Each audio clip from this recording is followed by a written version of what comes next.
Alright, let's look at the rest of the technical aspects. So next up we need to look at appropriate line and paragraph spacing. There may be no empty paragraphs used.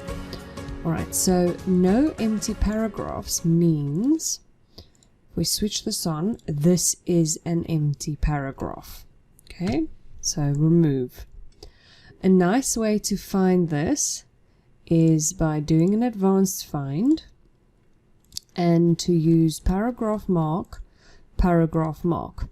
because if we look for two paragraph marks that follow one another, then by definition there will be an empty one.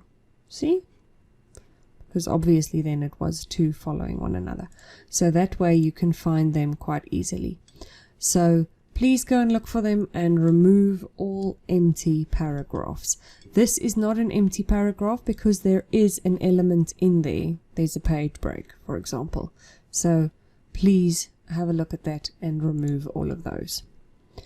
There needs to be consistent formatting throughout. What that means is you can't, for example, have a paragraph in italics in one place and in bold in another place, and the body text is 11 points in one place and 10 points in somewhere else. That's basically what they mean. The body text is easily distinguished from the headings. If you use styles, that's all fine. All body text is left aligned or justified. Again, if you use the normal style, then you sorted with that. Okay, so here we're getting to something that's going to be a little bit more work for you, and this is the page numbering. So firstly, you need to use automatic page numbering. So your whole report needs to have basic automatic page numbering that you'll have to use, top or bottom. I think bottom is just usually better anyway, but they have to be different per section. So at least one section needs to be different. So personally, I would have maybe the page numbers start at the introduction page, and from appendices needs to start again at a new number in a different style. For example, in Roman numerical style, whereas from introduction to bibliography is in regular 1, 2, 3, for example. So that's what you need to set now. So in order to get that right, you need to be sure that you have page breaks for between introduction and up to bibliography. You can't have section breaks everywhere for that. That'll just be a disaster. But after bibliography, there has to be a section break so that you can do the rest in appendices. Then has to be different. You need a section break for that. Otherwise, you won't be able to get that right. Please have a look at your textbook again if you can't remember how to do this. So then the header, footers or page numbering is set appropriately per section. So if you at least have the page numbering different, then you will get this mark. You used page breaks to start new pages. You didn't just press enter continuously, but you already did that, and you used section breaks to start new sections, which you already did to start your appendix. Okay, now we need to insert an automatic table of contents. So you can only do this once you've done your page numbering.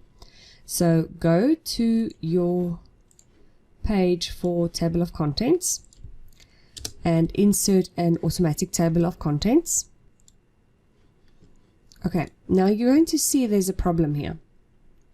Table of contents, because it's a heading 1 style, is going to appear as a heading in the actual table of contents, which we don't want.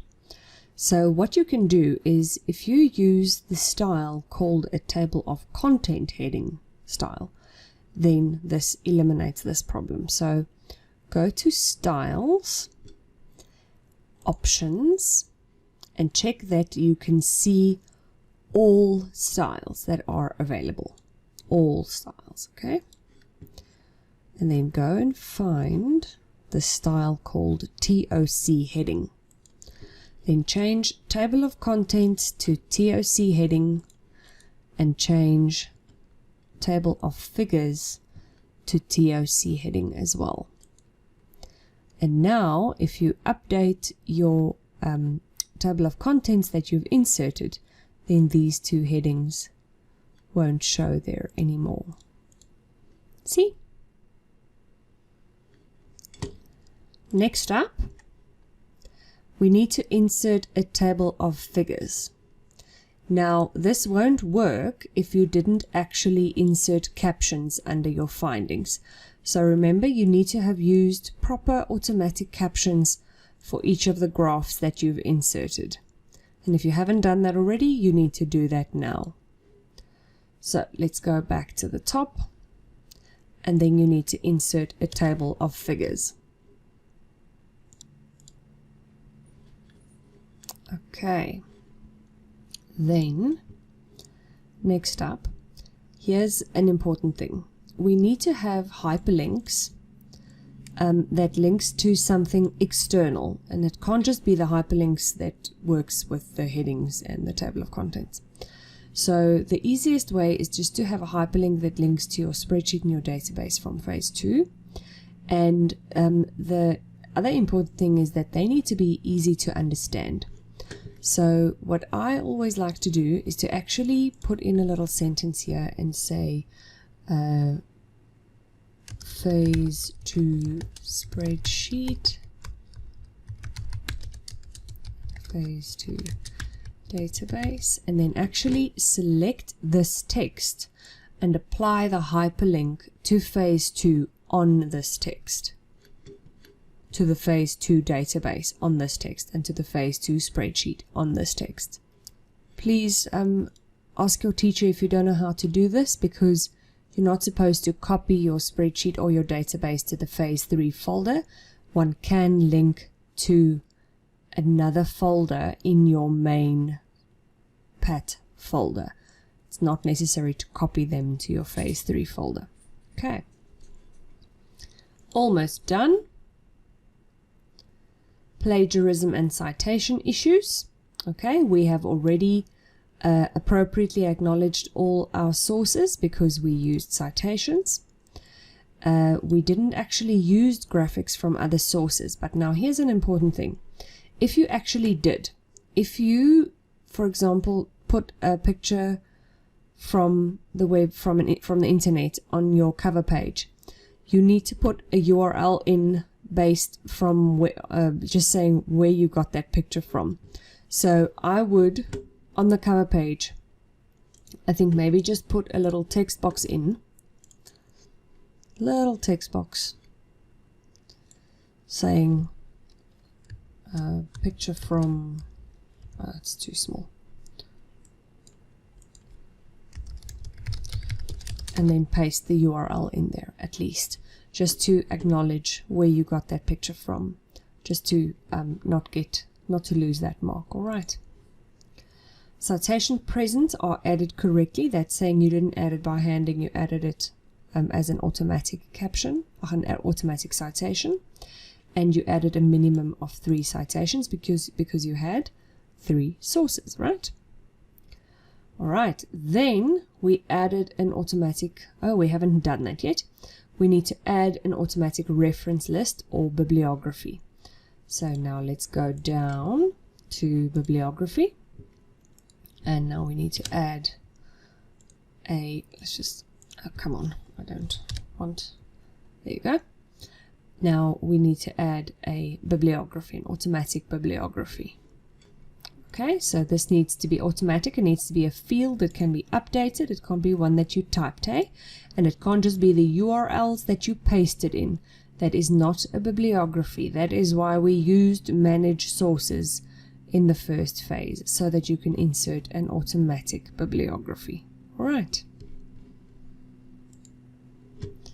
So we inserted an automatic bibliography. We already did automatic captures. We already did an automatic table of figures.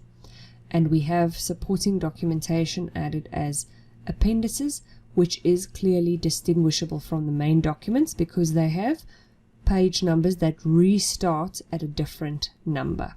Okay. Now, as a last step, I just need you to go and finish your addendum C. Fill in your name, ID number. If you used any other resources, please fill it in here.